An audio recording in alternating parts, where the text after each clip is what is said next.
문화학자인 이어령 교수 같은 분은 한국에 있는 문화 가운데 쌈 싸먹는 문화는 독특한 문화다, 그렇게 소개를 한 적이 있습니다. 여러분, 한국 사람들만이 쌈에다가 밥도 넣고 고기도 넣고 시금치도 넣고 파도 넣고 해가지고 입을 어떻게 오늘 성가대가 벌린 만큼 크게 벌린 다음에 그거 들어가지도 않는 걸 우겨 넣어가지고 온 이빨로 아그작 씹어먹는 이런 쌈 싸먹는 문화.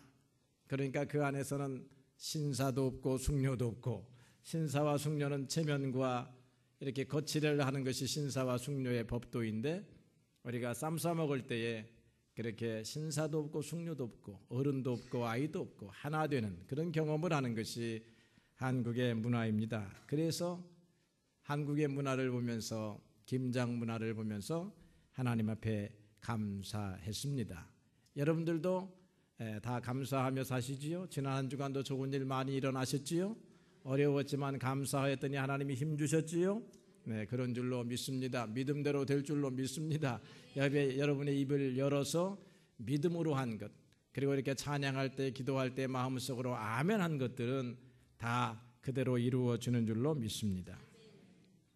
감사하고 사는 것이 하나님의 뜻입니다. 우리가 잘 아는 성경 구절 가운데 항상 기뻐하라, 쉬지 말고 기도하라, 범사에 감사하라, 그런 말이 있습니다. 이 말씀은 데살로니가전서 5장 16절로 18절의 말씀인데, 사도 바울이 거룩한 성령의 영감을 받아서 오늘 우리에게 주신 하나님의 말씀이기도 한 것입니다. 이것을 사도 바울은 그리스도 예수 안에서 너희를 향하신 하나님의 뜻이라고 했습니다. 이 말씀을 그대로 풀이하면 기도하고 사는 것, 감사하며 사는 것, 기쁨을 유지하고 사는 것, 그것이 우리를 향하신 하나님의 뜻이라고 하는 것입니다. 하나님께서 우리에게 이와 같은 기대를 갖고 계신다 하는 것입니다. 기뻐하는 것과 감사하는 것, 그것 중간에 사도 바울이 기도하는 삶을 권면했습니다. 참으로 의미심장한 가르침이 아닐 수 없습니다. 왜 그럴까요? 우리네 삶이 항상 기뻐할 수 없고 감사가 저절로 나올 수 없기 때문에, 그런 어려운 삶이기 때문에 그렇습니다. 그래서 항상 기뻐하라, 범사에 감사하라 가운데 쉬지 말고 기도하라 하는 말씀을 주신 줄로 그렇게 믿습니다. 원래 삶이란 것이 기쁨보다는 슬픔이 많은 것입니다. 감사할 일보다는 원망과 불평과 탄식할 일이 많은 것이 우리의 인생입니다. 자연적인 인간의 눈으로 보면, 자연적인 인간의 오감으로 겪어보면 이렇게 감사보다는 불평과 원망이 당연해 보이는 것입니다. 러시아의 대시인이었던 푸시킨이 쓴 시 가운데 이런 시가 있습니다. 삶이 그대를 속일지라도. 1절만 여러분들에게 소개하면, 삶이 그대를 속일지라도 슬퍼하거나 노여워하지 말라. 슬픔의 날을 참고 견디면 기쁨의 날은 오고야 말리니, 마음은 미래에 살고 현재는 늘 슬픈 것, 모든 것은 순간에 지나가고 지나간 것은 다시 그리움이 되나니. 현재는 늘 슬프다는 것입니다. 푸시킨의 삶을 제가 들여다보았습니다. 러시아의 귀족의 삶으로 태어나가지고 한참 전제 왕정 전치에 반대하는 그런 기운이 싹 드는 시절에 살았습니다. 그래서 지식인이었던 이 푸시킨은 시를 통해서, 소설을 통해서 왕정 전제 정치에 대한 비판을 하기 시작합니다. 그것 때문에 옥고를 치르게 되고 추방을 당하게 되고 유배를 가게 됩니다. 돌아왔더니 그를 반대하는 많은 친구들이 있습니다. 결혼 생활을 했습니다. 그의 부인과 그 화목한 결혼 생활을 시기하는 사람들이 많이 생겼습니다. 부인이 바람이 났다고 하는 소리가, 소문이 온 세상에 파고 들어갑니다. 그런 것을 통해서 친구와 싸우다가 결투하다가 권총 결투를 하다가 38살의 나이에 비극적인 운명을 마치는 것이 푸시킨의 생애이더라고요. 푸시킨은 이 마음속에 이런 소설과 시를 쓸 만한 아름다운 감성을 가진 사람이었지만 그의 생애는, 그가 맞았던 환경은 결코 순탄하지 아니했습니다. 그래서 그는 늘 슬픈 현실을 경험했지만 이 시를 통해서 그도 아마 러시아 정교회의 신자였을 것입니다. 시를 통해서 영원한 것을 소망하고 이 슬픔이 바뀌어서 기쁨의 날이 올 것이라고 하는 소망을 가르쳐 주었다라고 하는 것입니다. 주님께서도 우리가 이 세상에서 환난을 당한다라고 그렇게 말씀하셨습니다. 요한복음 16장 33절에 보니까 너희가 세상에서 환난을 당하나 담대하라 내가 세상을 이겨노라 하셨습니다. 세상에서 환난을 당하는 것, 그것이 어찌 보면 자연적인 인간이 맞이할 수밖에 없는 필연적인 운명이라 그렇게 말할 수 있을 것입니다. 그런데 그런 환난의 삶 가운데서 기쁨과 감사의 삶을 살도록 하나님께서는 오늘 우리에게 권면하고 계십니다. 그렇게 살 수 있는 방법은 유일하게 단 한 가지의 방법이 있습니다. 그것은 하나님의 능력을 의지하면서 사는 것입니다. 그것이 기도하는 삶이라고 하는 것입니다. 사도 바울은 늘 기도하는 사람이었습니다. 믿음으로 기도하는 사람들에게는 그리스도 안에 있는 평강, 풍성한 평강이 넘치는 줄로 믿습니다. 예수님께서 요한복음 14장 27절에 말하기를 평안을 너희에게 끼치노니 나의 평안을 너희에게 주노라. 내가 너희에게 주는 것은 세상이 주는 평안과 같지 아니하니 너희는 마음에 근심하지도 말고 두려워하지도 말아라. 세상이 주는 평안과 같지 아니하는 평안이란 무엇을 말하는 것입니까? 평안하다, 배가 고프면 깨지는 평안, 이게 세상의 평안입니다. 평안하다, 건강하다, 아프면 깨지는 평안, 이것이 세상의 평안입니다. 그러나 어떠한 경우에도 깨지지 않는 평안, 아플지라도 깨지지 않는 평안, 배고플지라도 깨지지 않는 평안, 우리 앞길에 장애물이 있다 할지라도 깨지지 않는 평안이 땅에서 오는 것이 아니라 하나님에게서 오는 것입니다. 하나님으로부터 오는 평안, 그것은 어떤 누구도 깰 수 없는 것이죠. 이것을 굳이 표현한다면 내적인 평안이라고 할 것입니다. 바울은 이 내적인 평안을 통해서 외적인 시련, 우리 인생에게 닥쳐오는 수많은 풍랑을 감당해 가면서 감사했다라고 하는 것입니다. 바울이 받은 여러 가지 고난은 우리 사람들이 받은 고난들과 비교할 수 없을 정도로 큽니다. 바울이 당한 고난을 몇 가지 살펴봅니다. 오늘 본문에 보니까 바울은 살 소망이 끊어졌던 사람이었습니다. 형제들아, 우리가 아시아에서 당한 환난을 너희가 모르기를 원치 않는다라고 그렇게 말하고 있습니다. 그는 고린도 교회 성도들에게 편지를 쓰면서 고린도 교회가 이와 같은 환난에 직면하여 있다라고 하는 사실을 알면서 우리도 환난을 당하였다, 너희도 그것을 듣고 알고 있는 줄로 안다라고 그렇게 소개하면서 우리가 환난을 이겼듯이 너희도 환난을 그리스도 예수의 은혜와 위로를 통해서 이기라고 그렇게 소개하고 있는 것입니다. 바울은 어리고 연약한 고린도 교회 성도들에게 이 세상에서 당하는 고난을 두려워하지 말고 하나님을 의지하라 이렇게 권면하고 있습니다. 바울의 경우를 보면 잡혀서 매를 맞습니다. 그것도 죽도록 맞았던 일이 5번이었다고 기록합니다. 고린도후서 11장 24절에 보니까 40의 감한매를 40의 한 대를 감한매를 5번이나 맞았다라고 그렇게 말합니다.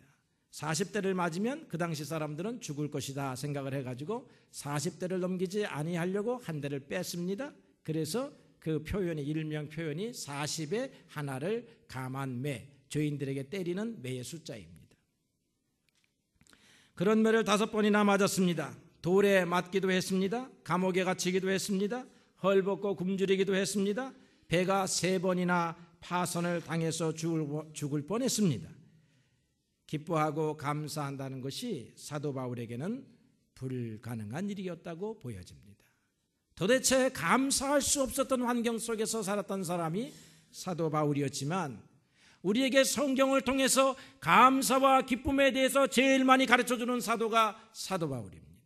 참으로 아이러니컬한 일이 아닐 수가 없는 것입니다. 오늘 그가 말한 아시아에서 당한 고난을 기록된 성경의 말씀 사도행전에서 찾아보니까 사도행전 14장 19절에서 아시아에서 이런 고난을 당합니다. 유대인들이 안디옥과 이고니온에서 와서 무리를 충동하여 그들이 돌로 바울을 쳤으니 그들이 바울이 죽은 줄로 알고 성 밖으로 끌어내치더라. 바울을 돌을 던졌습니다. 얼마나 많이 던졌는지 그들이 생각하기에 이제는 죽었다 생각했다는 것입니다. 그래서 그를 끌어다가 성 안에 두면 안 되니까 성 밖에다가 갖다 버렸습니다. 누가 보아도 완벽하게 죽은 사람입니다. 돌에 맞아서 죽었으니 그 고통이 얼마나 심각할 것입니까? 그런 고통, 고난을 당했다라고 하는 것입니다. 참으로 끔찍한 고통입니다. 바울은 살 소망이 끊어지고 우리는 우리 자신이 사형 선고를 받은 줄 알았었습니다 라고 그리고 그렇게 그때의 심경을 표현하고 있습니다. 그런데 바울은 감사하고 있습니다. 바울은 찬양하고 있다는 것입니다. 그 이유가 무엇입니까? 내적인 평안을 얻었기 때문입니다. 그 내적인 평안을 가지고 하나님을 바라보니 그의 고백이 오늘 우리가 읽은 말씀 가운데 1장 9절의 말씀이 이렇게 기록합니다. 이는 우리로 하여금 자기 자신을 의지하지 말고 오직 죽은 자를 다시 살리시는 하나님을 의지하게 하심이라. 바울이 깨달은 것은 우리가 고통이 왔구나, 그때 하나님이 자신을 바라보라고 우리를 부르시는구나, 이렇게 깨닫게 되었다라고 하는 것입니다. 우리가 주님을 바라보는 것은 비로소 우리의 의지처가 다 끊어졌을 때입니다. 비로소 우리의 지혜가 다 바닥이 났을 때에 우리가 주님을 바라봅니다. 비로소 우리의 기력이 완전히 탈진할 때에 주님을 바라봅니다. 그러나 그때 우리가 주님을 만났으니 참으로 감사한 일이 아닐 수 없습니다. 고통을 받았으나 고통을 통해서 영원한 소망이 되시는 하나님의 아들 예수님을 만나 그분을 통해서 영원한 평안을 얻게 되었으니 그것을 감사한다고 하는 것입니다. 시편 50편 23절로 보니까 감사로 제사하는 자가 나를 영화롭게 한다고 했습니다. 우리가 평안할 때만 제사하는 것이 아닙니다. 여러분, 평안할 때만 예배당에 오는 것이 아닙니다. 그때 평안할 때 예배당에 오면 여러분들은 당연히 하나님 앞에 감사로 예배할 것입니다. 그러나 우리가 환난 중에도 예배드리게 되고 환난 중에도 교회에 오게 됩니다. 그때도 이 말씀이 적용됩니다. 감사로 제사하는 자, 환난 중에도 감사로 제사하는 자가 나를 영화롭게 한다. 하나님을 감동시킨다고 하는 말일 것입니다. 사도 바울은 감옥에서도 찬양과 감사를 드린 사람이었습니다. 아시아가 아닌 유럽의 관민인 빌립보 성에서 복음을 전하다가 감옥에 갇히게 됩니다. 깊은 감옥이었습니다. 지하 동굴이었는데 습하고 어둡습니다. 벌레가 기어다닙니다. 매맞은 사람들의 신음소리가 들려옵니다. 바울과 그의 제자인 실라도 옷이 갈갈이 찢겨지도록 매를 맞았습니다. 아마 여기서도 40에 하나 감한 매를 맞았을 것입니다. 발목과 손목에는 쇠사슬이 채워졌습니다. 그러나 그곳에서 바울은 낙심하지 아니했다고 하는 것입니다. 그곳에서 바울과 그의 제자 실라는 찬송하고 기도했다는 것입니다. 원망하는 사람은, 후회하는 사람은 찬송하고 기도하지 않습니다. 세상의 사람들은 아무것도 아닌 일에 분노하지만, 심심해서 분노하지만, 사소한 일에 분노하여 그 얼굴이 불그락불그락하지만 믿음의 사람들은 결코 억울한 일을 만났어도 분노하지 않습니다. 심령을 그리스도 예수의 은혜로 다스립니다. 그리고는 하나님 앞에 찬양을 부르고 기도를 하게 되는 것입니다. 그날 밤 바울과 실라의 마음에는 분노가 아니라 이미 주님이 주시는 평안으로 가득 채워졌습니다. 사도행전 16장 25절에 보니까 밤중쯤 되어 바울과 실라가 기도하고 하나님께를 찬미하며 죄수들이 듣더라 라고 말하고 있습니다. 바울과 실라는 하루를 돌아보니 원망과 슬픔과 탄식이 찾아온 것이 아니라 하나님의 섭리가 있음을 믿었습니다. 그리고는 찬양을 불렀습니다. 오늘 우리가 찬양을 불렀습니다. 나 어느 곳에 있든지 늘 마음이 편하다. 우리 찬송 불렀습니다. 이 찬송을 제가 오늘 부르면서 설교를 생각하면서 바울의 심정이 이런 마음이었을 것이다 생각했습니다. 바울이 이런 찬송을 불렀겠구나. 이 찬송가의 가사는 바울 이후에 쓰여진 것이지만 바울이 부른 찬송가의 가사나 오늘 우리가 부른 찬송가의 가사나 별반 다를 것이 없다라고 하는 믿음이 왔습니다. 나 어느 곳에 있든지 나 지금 비록 감옥에 있지만 내 마음이 평안합니다 라고 그렇게 고백했다고 하는 것입니다. 그랬더니 다른 죄수들이 그들이 하는 감사를 듣고 찬양을 듣고 있었다라고 성경이 기록합니다. 다른 죄수들은 이 처음 보는 장면에 놀랐을 것입니다. 그들 나름대로 다 자기들의 신앙을 가지고 있었습니다. 그들은 신앙을 가지고 그들의 감옥에서 나의 신이시여 어찌하여 내가 이 감옥에 오게 되었습니까? 하고라서 이유 없는 반항, 이유 없는 원망을 했을지 모르지만 사도 바울은 나 어느 곳에 있든지 마음이 평안합니다. 주님이 주신 길인 줄로 알고 주님 위해서 수고하다 이곳에 왔으니 주님께서 길을 내실 줄로 믿습니다. 주님께서 오늘 이곳에서 나를 순교하여 하나님의 나라로 데려간다 할지라도 내가 바라던 바입니다 라는 깊은 신앙의 고백을 드린 것입니다. 사도 바울은 생명이 있는 신앙을 가지고 있었고 다른 죄수들은 생명이 없는 신앙을 가지고 있었습니다. 불러도 대답 없는 신을 믿고 있었습니다. 말을 하여도 대답해 주지 않는 신을 믿고 있었지만 사도 바울은 불러서 대답해 주는 신이 아니라 자기의 마음 심령 속에 이미 와 계시는 주님을 섬기는 그런 사람이었다라고 하는 것입니다. 여러분, 주님을 어디서 찾으십니까? 여기 있다 저기 있다 주님을 이 사람 저 사람이 소개합니다. 여러분, 주님은 이미 여러분의 거룩한 신앙과 믿음의 기초 위에 여러분 안에 와 있는 것입니다. 여러분은 이미 천국을 가지고 계시는 분들이요 천국을 소유하시는 분들이라고 하는 것입니다. 하나님께서 응답하시니 지진이 일어납니다. 옥토가 흔들렸습니다. 문이 다 열리고 모든 죄수의 쇠사슬도 다 풀어졌습니다. 간수가 자다 일어나 크게 깜짝 놀랐습니다. 간수는 죄수가 다 도망한 줄로 생각하고 오히려 두려움에 사로잡힙니다. 그리고는 자결을 하려고 칼을 빼어 들었습니다. 오히려 바울이 이것을 보고 이 장면을 보고 놀라서 크게 소리를 질렀습니다. 잠깐만 간수 양반, 여기 우리가 다 있으니 칼을 거두시오. 우리는 한 사람도 도망가지 아니했습니다 라고 소리를 지르는 것입니다. 누가 누구를 생각하고 있습니까? 갇힌 자가 가둔 자를 염려하고 있습니다. 가둔 자는 벌벌 무서워 떨고 있지만 갇혔던 자는 평안하고 고요합니다. 왜 그렇습니까? 단 한 가지 이유입니다. 우리가 바로 생명의 구주이신 예수 그리스도를 믿었기 때문입니다. 그 생명의 구주이신 예수 그리스도께서 오늘 우리의 심령 속에 오셔서 담대하라, 두려워하지 말라, 내가 세상을 이겨노라 말씀하셨기 때문에 그 말씀을 믿는 믿음이 우리 속에 일어났기 때문에 이와 같은 일이 있게 된 것입니다. 육체의 가시가 있었음에도 사도 바울은 감사한 사람이었습니다. 사도 바울은 육체의 치명적인 약점이 있었습니다. 갈라디아서 4장 14절에 보니까 너희를 시험하는 것이 내 육체에 있으되 이것을 너희가 업신여기지도 아니하고 버리지도 아니하고 나를 냉대하지도 아니하였다. 사도 바울은 육신적인 약점으로 안질 아니었으면 정신질환의 하나 가운데인 간질병이었다라고 그렇게 말합니다. 누가 봐도 심각한 약점입니다. 시험거리가 될 수 있습니다. 그러니 그가 이것이 없었으면 얼마나 좋았을까 하고 하나님 앞에 기도했을 것입니다. 저도 아마 눈이 하나가 찌그러지면 하나님 이것 때문에 설교 못합니다, 목사 노릇 못합니다 하고 했을 것입니다. 하나님 감사합니다. 사도 바울처럼 육체의 가시를 주시지 아니하시니 감사합니다. 하나님은 육체의 가시를 사도 바울에게 주셨고 저한테는 안 주셨단 말이에요.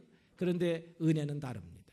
사도 바울의 은혜는 제가 받은 은혜보다 측량할 수 없이 큰 것입니다. 여러분, 육체의 가시, 여러분이 당하는 환난과 고난이 크면 클수록 하나님의 은혜도 비례하여 늘어나는 줄로 믿습니다.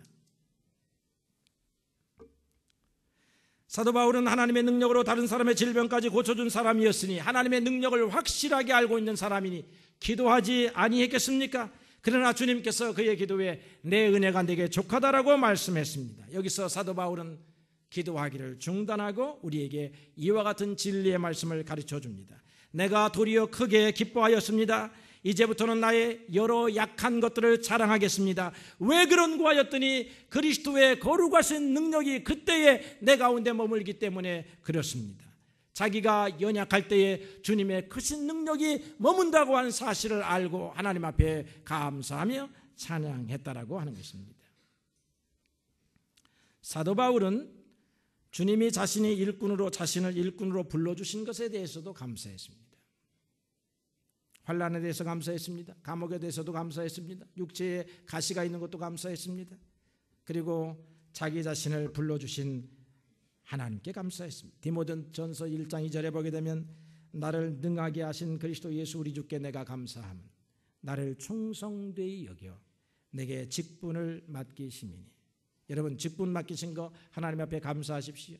사도 바울처럼 어려운 직분이 여러분은 아닙니다. 사도 바울의 직분은 생명을 내놓는 직분이었습니다. 그런데 날마다 생명을 내어놓고 살면서 그 두려움과 위협을 감당해 가면서 그는 하나님 앞에 기도하기를 나에게 직분 주셔서 감사합니다, 그렇게 기도했다는 것입니다. 알다시피 바울이 당한 모든 육체적 고난은 바울이 주님의 일꾼이었기 때문에 온 것이었습니다. 그에게는 세 분야의 적들이 있었습니다. 하나는 유대인들입니다. 유대인들은 십자가의 죄인으로 죽은 나사렛 예수가 어찌하여 메시아냐, 이렇게 메시아로 증거하는 사도 바울을 죽이고 싶도록 미웠습니다. 자신들의 유대의 종교의 기반이 뿌리채 흔들리고 있습니다. 사람들이 예수님의 증거로 인해서 유대교에서 탈퇴하여 예수님을 믿는 사람들로 변해져 갑니다. 그러니까 그 선두에 서 있는 사도 바울을 죽이려고 하지 않았겠습니까? 예루살렘에 가보니까 바울을 죽이기 전에는 먹지도 아니하고 마시지도 않겠다고 하는 당이 결성되어 있었습니다. 여기에 무려 40명의 사람들이 서로 유기적인 연락을 해가지고 사도 바울을 죽이기로 그렇게 작전을 짜고 있습니다. 또 다른 하나의 부류는 헬라인들이었습니다. 그들은 다른 우상들을 가지고 있습니다. 그런데 사도 바울이 예수님을 전하니 그들이 우상을 버리고 돌아오는 사람이 많아지니까 우상을 통해서 생업을 이어가던 사람들, 그들의 제사장들이 사도 바울을 고발합니다. 사도 바울을 붙잡아 관가에 밀고 하고 붙잡아다 준다 이 말이죠. 그래서 대부분의 사도 바울이 받았던 고통은 이 헬라 사람들 때문에 오는 것입니다. 그래서 그들 때문에 매를 맞게 되고 감옥에 가고 돌을 맞게 됩니다. 그런데 사도 바울은 이 두 사람의 부류들보다 더 심각하게 생각했던 적들이 있습니다. 그 적들이 누구냐 하면 그리스도인들 가운데 있는 적들이었습니다. 이 사람들은 유대의 율법도 지켜가면서 예수님을 믿어야 된다라고 생각한 것입니다. 예수만으로는 부족하다. 무엇인가 더 첨가되어야 할 것이 있다라고 생각한 것입니다. 이런 사람들은 거짓 선지자요 교사들이었습니다. 사실 이런 사람들을 다스리기가 제일로 어렵습니다. 같은 크리스찬인데 교회 안에 있는데 다른 생각을 가지고 있는데 예수만으로는 부족하다. 예수님이 가르치신 진리만으로는 부족하다. 예수님께서 가르치신 진리는 이루어지지 않았다. 불확실하다. 이렇게 생각하는 사람들이 오늘날 한국에도 도처에 많이 있습니다. 이런 사람들은 성경을 자기 마음대로 해석합니다. 천국 가는 지도를 굉장히 교묘하게 만들어 놓았습니다. 여러분, 이런 사람들을 사도 바울이 거짓 선지자라고 공격하고 있는 것입니다. 오늘 여러분들에게 하도 이단이 많은 우리나라에서 여러분들에게 한 가지만 가르쳐 드립니다. 한 가지만 분명하게 하겠습니다. 이단들은 기성교회를 부정합니다. 그리고 자기들에게만 구원이 있다라고 말합니다. 기성교회가 문제가 있기는 있지만 교리적인 문제는 하나도 없습니다. 2000년 동안 건전하고 정확하고 옳은 교리를 지켜왔습니다. 기성교회 가지고 있는 잘못은 도덕적인 문제요, 윤리적인 문제입니다. 삶이 그리스도처럼 살지 않는데 문제가 있습니다. 목사가 그렇게 살지 않으니까 문제가 되었습니다. 성도가 그렇게 살지 아니하니까 문제가 되었습니다. 그러나 교리적으로는 건강합니다. 2000년간 바른 전통 위에서 성경을 가르쳐 왔습니다. 기성교회 문제점은 교리적 문제가 아닙니다. 기성교회에 가면 구원이 없다고 말하는 사람은 무조건 이단입니다. 신천지를 비롯해서 모든 이단들이, 이 땅에는 성령도 많고 이 땅에는 하나님도 많습니다. 예수님 이외에는 구원자가 없습니다. 예수님을 통하지 않고는 하나님도 알 수가 없습니다. 예수님은 모든 것을 완성해 놓았습니다. 이미 우리는 예수를 믿음으로 하나님의 나라 천국을 여기에다 도장을 받은 사람입니다. 나중에 도장받을 일이 아닙니다. 이미 여러분들은 천국의 백성이요 하늘의 시민권을 가진 사람입니다. 미래에 올 일이 아닙니다. 이미 왔습니다. 여러분, 서울대학교 합격 통지서를 받아놓았습니다. 이제 서울대학교에 들어가서 어떻게 신앙생활하느냐 하는 문제만 남아있습니다. 그리고 공부를 잘해가지고 서울대학교 졸업장을 받는 그런 문제가 남아있을 뿐입니다. 대학교에 들어간 것은 합격증은 받아놓은 것입니다. 대학생활을 잘해야 하는 것이 대학생에게 의무인 것처럼 크리스찬들에게는 이제 주님이 가르쳐 주신 진리도 신앙생활을 잘하면 됩니다. 여러분들이 구원받지 못한 백성이 아닙니다. 여러분의 구원이 불확실한 것이 아닙니다. 여러분은 예수 그리스도를 믿고 예수 그리스도 이름으로 세례를 받고 여러분이 죄인인 것을 회개하고 그리하고 하나님께서 보내신 예수님을 믿었습니다. 구원은 완성이 되었습니다. 구원은 이제 실현에 가는 것입니다. 여러분들이 주님의 말씀을 따라서 그 구원을 굳게 붙잡고 가는 것입니다. 사도 바울이 한 말은 굳게 붙잡으라. 굳게 붙잡으라. 다른 것을 붙잡으라가 아니라 이미 붙잡았으니 그것을 놓치지 말고 붙잡아라. 세상에 많은 사람들이 그것을 놓치게 하려고 여러 가지 꼬임과 유혹을 가지고 오지만 굳게 붙잡아라. 여러분, 지연교회 강단에서 나오는 모든 설교의 말씀은 진리에 근거합니다. 사도 바울은 이런 어려움이 많았습니다. 거대한 정글의 길을 내는 것과 같이 복음의 길을 내니 수많은 대적자들이 왔습니다. 사도 바울의 수고는 참으로 놀랍고도 위대한 것이었습니다. 그만큼 그의 고생과 수고는 감히 예수님의 수고와 비교할 수 있을 정도입니다. 눈만 뜨면 찾아오는 어려움과 고통 속에서도 사도 바울은 이렇게 감사했다는 것입니다. 나를 능하게 하신 예수 그리스도 우리 주님께 감사합니다. 나를 충성되이 여기신 것을 감사합니다.